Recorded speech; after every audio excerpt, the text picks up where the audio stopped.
all staff members, we have to build that relationship.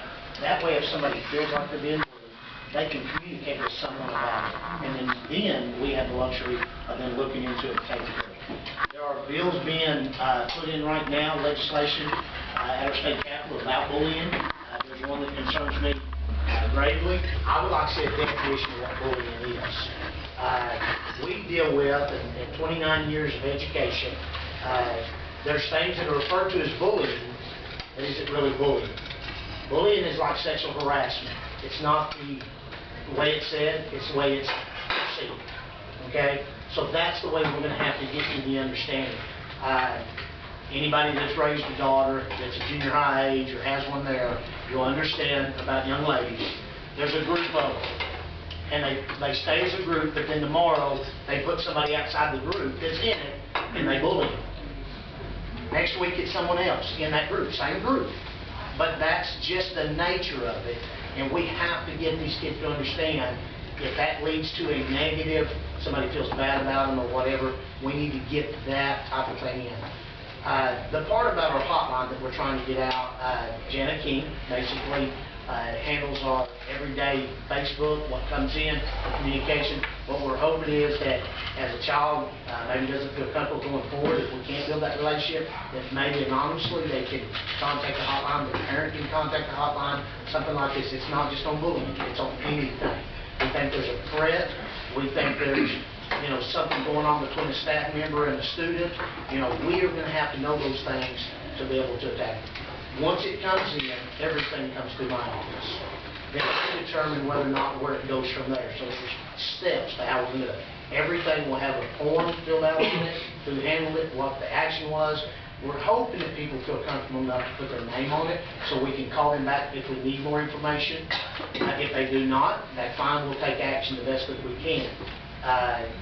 But at the same time, bullying has to be at foremost.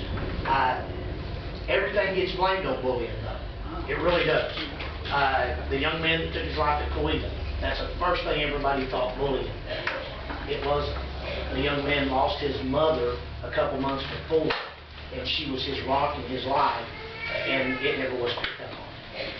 Okay? We have to know these kids well enough to pick up on those issues. I'm not blaming anybody. Everybody wants to blame somebody. That's not the point.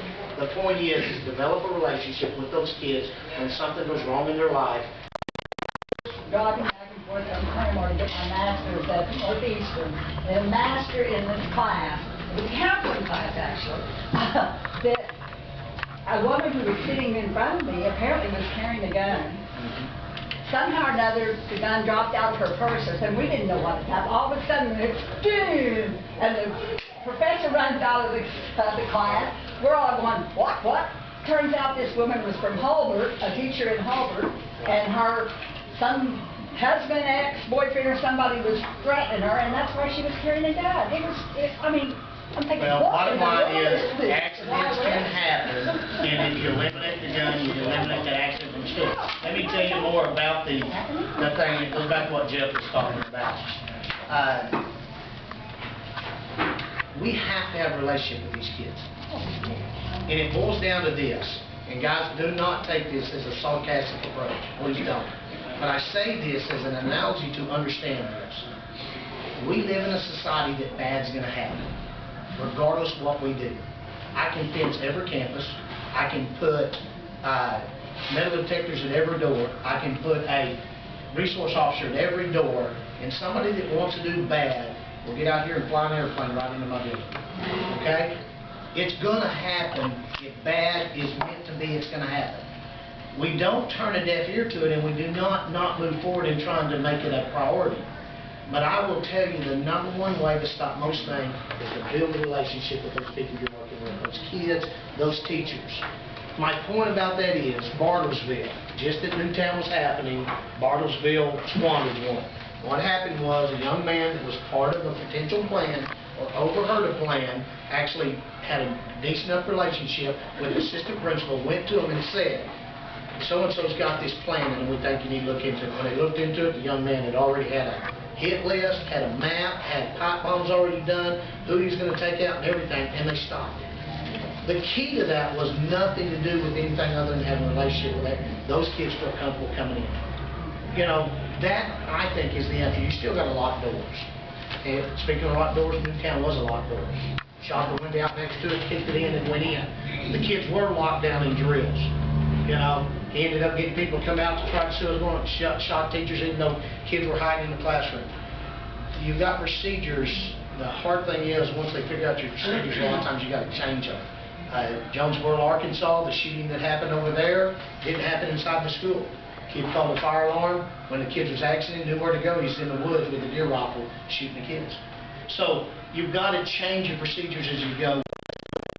And so we did a check. Luckily, we found nothing. So we didn't know if it was a bad informant, somebody that was mad at somebody, or whatever.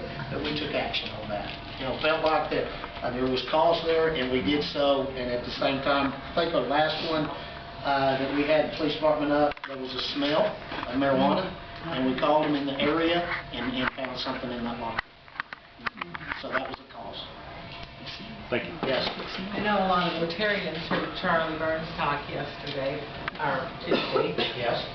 But could you tell them about the New Step School? Okay. Judge Shepard had contacted me when I first got here about a program that Wagoner County used to have called STEP. And actually it's a program for the students that are adjudicated, basically going through the court system. They've already reached the stage of suspension. And so what ends up happening is these people are out on the streets, or perhaps they're already maybe in the jail systems or being sent off or whatever, but they're no longer in school. And Judge got with me and said, are you interested in this? And got to look at it and said, I'm always interested in trying to help educate the kids. So what we've done is we've teamed up with our county commissioners and our court system to offer the program of STEP. Hired a young man to run it. It is supervised over at Lincoln. We evacuated, or actually we left Lincoln when we completed our building project at Ellington for 4-year-olds. They went over there, and we had an empty building. If you understand being a business owner, if you have an empty building, you don't occupy it, it goes downhill fast. We came up with an opportunity to put 3 entities of education over there. INT, it's like in-school suspension. We do not like to send a child home if we don't have to. So junior high and high school, if a student is acting up beyond just a regular discipline, we normally send them home. We're going to send them to INT first over at Lincoln Academy. Have 2 individuals that watch, one that does junior high, one at high school. It's a total different part of the building. We have our alternative ed over there. Those are kids that have fallen behind in credits, and we're trying to get them caught up with a reentry ideal. We have 2 full-time teachers with them. Then the third part is the STEP program. The STEP program, once again, these students have got in trouble and they have went in front of the juvenile justice system, and Judge Shepard has said, this is what's going to happen. What we're offering them kids, instead of going to jail, is the opportunity to get in school in the STEP program. And we have a person that's hired with them that about 1/3 of their day is like military. It's the conditioning, it's the working, it's the, you know, I don't want to say we're breaking them down to build them back up like military, because we don't care.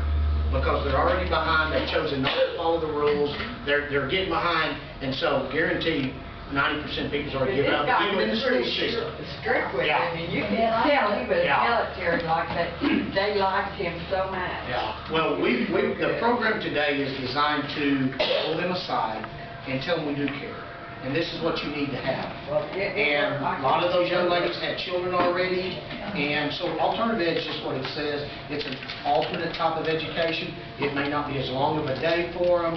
You know, there's different things that we do there, but folks, everybody knows this. Without an education, you're going to struggle in life. I So hopefully we can get enough kids, and it was wonderful. Okay. Any other particular things that somebody wants me to cover? Yes. I'll ask real quick. What have they done about the menus at the cafeteria? Right now, I think one of the bigger issues is that evidently Washington, D.C. is hearing. Yeah, Because they're making some changes right now to what we can. They're improving the units, in other words, upping the units, you know, that we can provide. So I feel like that we're going to see a lot of changes coming from that. Once again, my concern was you know, obviously, I look at myself in the mirror, I know I lose weight. We are an obese society, and we need to do what we need to do to make a healthier society, but starving the kids is not gonna do it, you know? And putting them through the same cookie cutter is not gonna work either. You can't take someone like a T.J. Bonds, a great athlete that's just burning calories like that, and ask him to eat the same thing as someone that does no kind of activity. There's got to be some common sense there. The sad thing is, common sense is thrown out the door a lot of time in agencies. So, anyway, yes, I think some changes are coming back. Are the schools going to be able to use this farm to? Yes. Yes. In other words, the question is could we buy product straight from a farm? Yes. That's a state bill already. What I'm trying to get, Mr. Schaefer, the administrator in charge of the STEP program, is to see if we can do a greenhouse. I've already talked to Jenny Greenwood about that. We pay big money for a tomato this time of the year. But if you had a greenhouse and produced your own, and then, the school could save money buying it, plus the kids could learn a trade, something would be beneficial to They them. used to do that out of Eddie Warrior, and, Sure. when I go out there and, yeah. So I think it's something that would help, but to answer your question, yes, there is a state law already on that allows us to buy watermelons, vegetables, stuff like that from a local farmer.